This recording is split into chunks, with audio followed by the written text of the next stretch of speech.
Olá, espero que você esteja bem. A partir de agora, nós vamos começar uma série de vídeos para debater o assunto da justa causa no direito do trabalho. A ideia é que nós possamos, ao longo desses vídeos, analisar todas as hipóteses previstas no artigo 482 da CLT e, a partir dessas análises, solucionar as possíveis dúvidas acerca da questão da justa causa no direito do trabalho. Então, vamos lá. A justa causa é uma modalidade de resolução do contrato individual de trabalho na qual a extinção do vínculo se dá por iniciativa do empregador, contudo, em razão de uma falta grave praticada pelo empregado.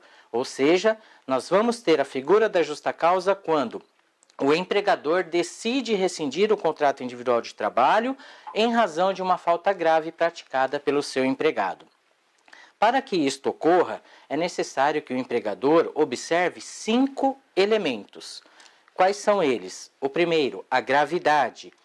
Gravidade significa a intensidade do ato praticado pelo empregado que vai causar um abalo na fidúcia, na confiança que deve reinar nas relações de emprego.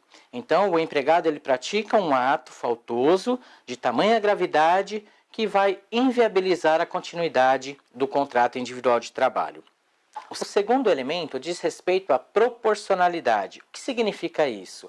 É necessário haver razoabilidade na aplicação das sanções por parte do empregador. Então, o empregador vai observar a proporcionalidade entre o ato faltoso praticado por seu empregado e a respectiva sanção que o empregador irá aplicar ao seu empregado. Então, para uma falta leve, uma sanção leve, como por exemplo uma advertência. Uma falta moderada, uma sanção equivalente, como por exemplo a suspensão. E para uma falta grave, a sanção correspondente, como por exemplo a dispensa por justa causa. Então, o segundo elemento diz respeito à proporcionalidade. O terceiro elemento indica a imediatidade. O que significa isso? A sanção deve ser aplicada tão logo o empregador tenha conhecimento acerca da falta praticada por seu empregado. Caso contrário, pode-se configurar o chamado perdão tácito por parte do empregador, o que vai impossibilitar a aplicação de sanção.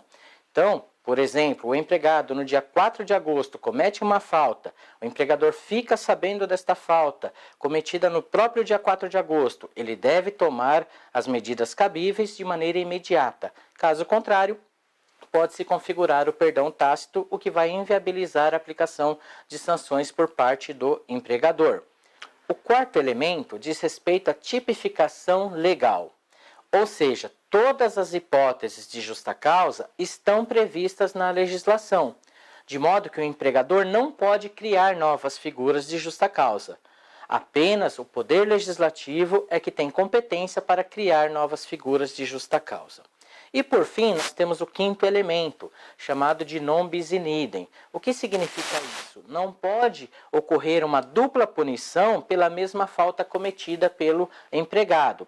Então, se o empregador aplica uma advertência ao seu empregado, em razão de uma falta grave que este tenha cometido, não pode depois o empregador mudar de ideia e querer aplicar uma suspensão ou mesmo a dispensa por justa causa em seu empregado, em razão que não se admite uma dupla punição pelo mesmo ato faltoso praticado pelo seu empregado. Pois bem, agora que nós já verificamos quais são os elementos que devem estar presentes para que a justa causa seja convalidada, vamos estudar as hipóteses legais previstas em sua grande maioria no artigo 482 da CLT.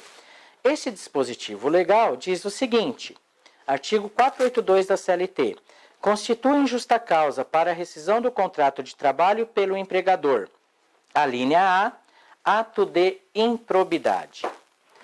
Improbidade diz respeito ao ato de desonestidade do empregado. É aquela conduta que atenta contra o patrimônio do seu empregador. Então, o empregado que, por exemplo, falsifica uma declaração médica, que adultera o cartão de ponto, a fim de obter vantagens indevidas em relação ao seu empregador, está praticando o ato de improbidade, um ato de desonestidade. Esta é uma conduta gravíssima, de modo que uma única vez uma única prática do ato de improbidade por parte do empregado dá ensejo à dispensa por justa causa. Lembram-se dos requisitos? Gravidade e proporcionalidade?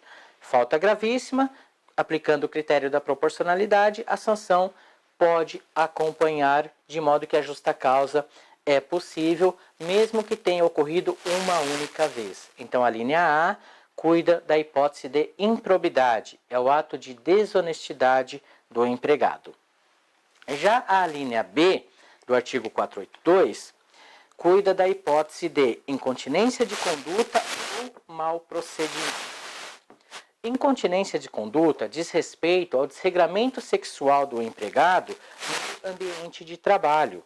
Então, é uma falta praticada pelo empregado que tem ligação com a sua conduta imoral sob o ponto de vista sexual dentro do ambiente de trabalho. Exemplos desta conduta seria a divulgação, compartilhamento ou mesmo encaminhamento de imagens com conteúdo pornográfico pelo empregado no ambiente de trabalho, atos libidinosos praticados pelo empregado no ambiente de trabalho, até mesmo o assédio sexual praticado pelo empregado no ambiente de trabalho, dá ensejo à rescisão contratual por justa causa, em razão da falta gravíssima praticada pelo empregado, prevista então no artigo 482, a linha B da CLT, incontinência de conduta. Esta também é uma falta gravíssima que, praticada uma única vez, dá rescisão contratual por meio da dispensa por justa causa.